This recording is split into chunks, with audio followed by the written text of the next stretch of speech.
But Jared, I mean, the fact is that the Keystone Pipeline is going to kill 11,000 jobs. I'll circle back if there's more I can share with you. I'll circle back with you if there's more to convey. I'll have to just circle back with you. We can circle back with him. I'm happy to circle back. One after another, a veritable blizzard of executive orders and directives for the new administration. Combined, 40 in all. The social media site Discord has officially banned the server Wall Street Bets, a part of Reddit. It's been the forum where most of these traders are talking about GameStop, AMC, and some of the high-flying stocks that we've seen this week. One day after President Biden signs 10 executive orders to combat the coronavirus, the president signs 2 more aimed at getting Americans out of the economic crisis COVID-19 created. Matter movement, which has just been nominated for the 2021 Nobel Peace Prize by a member of the Norwegian Parliament. Question, we will circle back with you. We'll circle back with you. It's an interesting question, but we'll circle back. Apple, as you may know by now, over the weekend,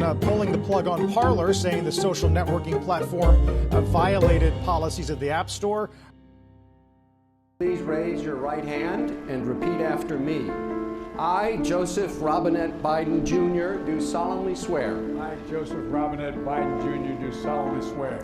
That I will faithfully execute. That I will faithfully execute. The office of President of the United States. Office of President of the United States. And will, to the best of my ability. The 12 days of Biden have proven to be nothing more than a retrenchment of the Obama presidency, a third term and reinstatement of the neoliberal establishment rule over this country. We must understand, this isn't the Democrat Party of yesterday. This isn't even the party from the Obama era.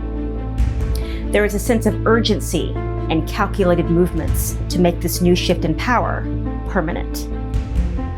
During these 12 days, the American people learned a few truths that will be key in understanding what we are up against.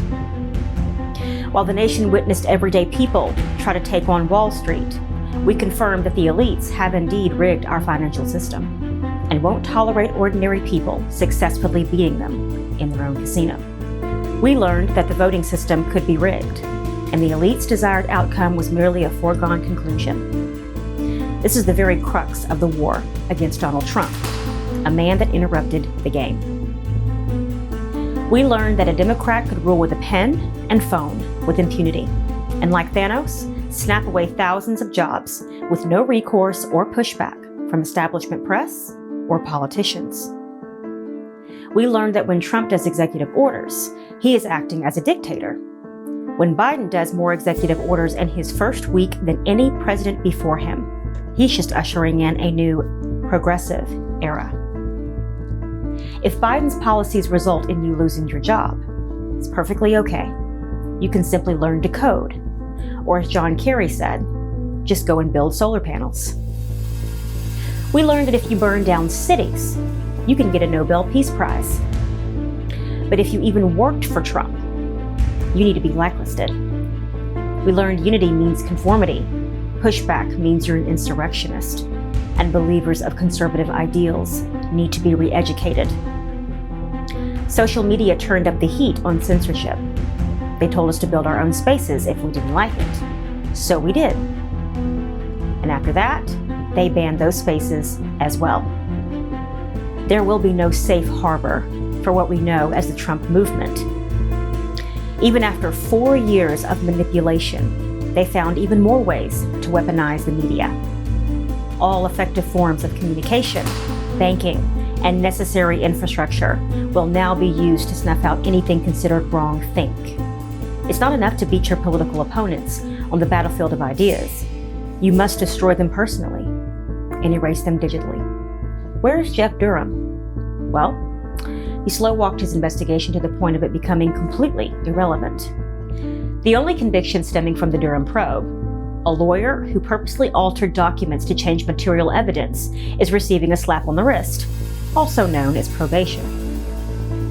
The only people who will be held accountable for any political wrongdoing, real or imagined, will be Republicans. Who would have thought posting memes would be the only crime the FBI looked at from the 2016 election? The current Republican Party as it stands is on life support as far as constituents go. Voters are exhausted with spineless action, lack of conviction, and those who choose politics over being a true mouthpiece for the American people. This is more than a war of ideas. This is something entirely different. We will not return to business as usual. Some have suggested a new third party. May I suggest an alternative to that? Let's have a new first party. A Republican Party, raising a banner of bold colors, no pale pastels.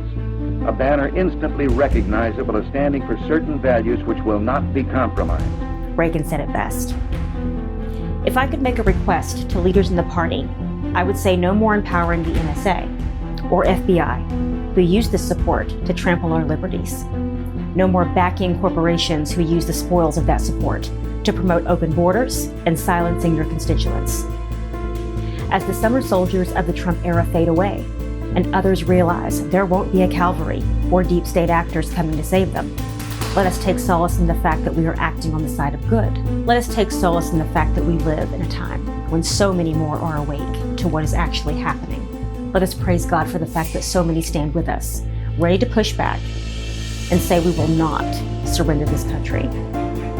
America is not lost. God has not abandoned this nation, and through him, we will persevere. This isn't a Trump revolution or even a Wall Street revolution. This isn't even about left versus right, white versus black, or America versus any other nation, light versus darkness, and victory versus fear. And we, my friends, have been chosen for such a time as this. Now is the time for the American wake-up call. I'm Miles Rahimi. If you enjoyed this content and want to see more, follow us on social media and YouTube. If you want to financially support what we're doing at Red River TV, you can do that through Patreon. Thank you.